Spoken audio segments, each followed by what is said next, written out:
Souvenez-vous. Le canon nous appelle.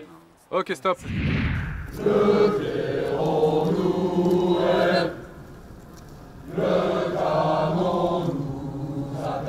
23 jours après la journée d'incorporation, le chant est maîtrisé, la marche au pas moins hésitante. Evan, le bourguignon, Dominique le franc-comtois et leurs 121 camarades de la 2e compagnie participent déjà à leur première grande cérémonie, l'inauguration officielle de leur école par le ministre de l'Intérieur, Bernard Cazeneuve. La visite du ministre, c'est un symbole. Le ministre me remet le drapeau de l'école. Donc l'école est vraiment les majeure aujourd'hui. Ces jeunes sont déjà arrivés, sont déjà formés, mais je pense qu'elle atteint sa majorité aujourd'hui. Dans le contexte de vagues terroristes, Bernard Cazeneuve vient souligner la volonté de l'État de renforcer les effectifs de gendarmerie. En 2016, via un concours national, 3000 jeunes ont été retenus sur un total de 25 000 candidats. Et l'école de Dijon est la première à ouvrir depuis plus de 20 ans. Nous vous remettons le drapeau de l'école de gendarmerie de Dijon. Ces élèves sont les piliers de la République, insiste le ministre. Je sais ce que vous donnez, je sais les risques que vous prenez, je sais le courage dont vous êtes capable, garçons et filles, et ça suscite chez moi une immense admiration. Ça va être mis à l'honneur comme ça en disant qu'on est des piliers, c'est valorisant. Et ça correspond un petit peu à ce qu'une grande majorité des élèves de l'école de Dijon recherchent. Ça fait vraiment chaud au cœur et puis on se dit justement pendant cette journée d'inauguration, on représente vraiment la France, on représente la gendarmerie et c'est vraiment une grande fierté. Après les honneurs, la formation reprend ses droits. Et au sein de la 2e compagnie, les effets des 3 premières semaines sont déjà perceptibles. Ça va, on a pris le rythme, tout va bien. Et puis on commence tous à avoir une attitude qui commence à changer, ça se voit dans les personnalités de chacun, puis c'est bien.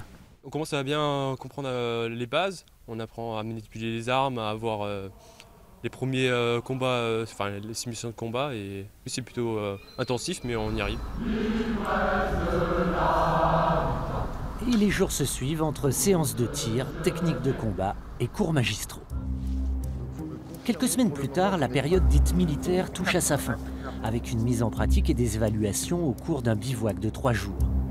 Cet après-midi, l'exercice réunit ainsi toute la compagnie. Ouais, ils vont nous encercler. Ouais. Le scénario, 8 membres armés du Front de libération de la Bourgogne ont pris d'assaut et investi la préfecture. Il s'agit pour les élèves d'approcher des lieux sans se faire déceler par les adversaires et de fournir des renseignements aux autorités. Je répète, si vous êtes en cap... Qu'est-ce que vous faites ici?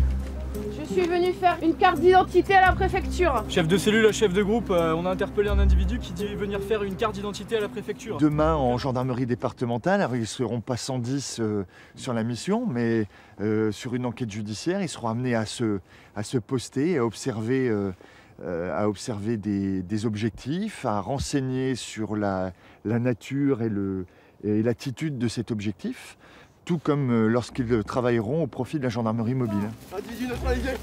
L'objectif est aussi de procéder à des interpellations dans le calme, tout en sachant réagir à des situations qui dégénèrent.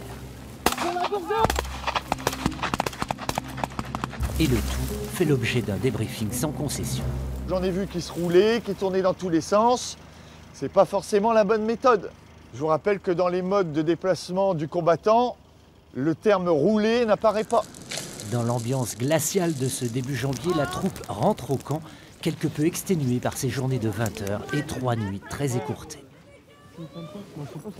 Pour le coup, là c'est quand même assez dur le bivouac.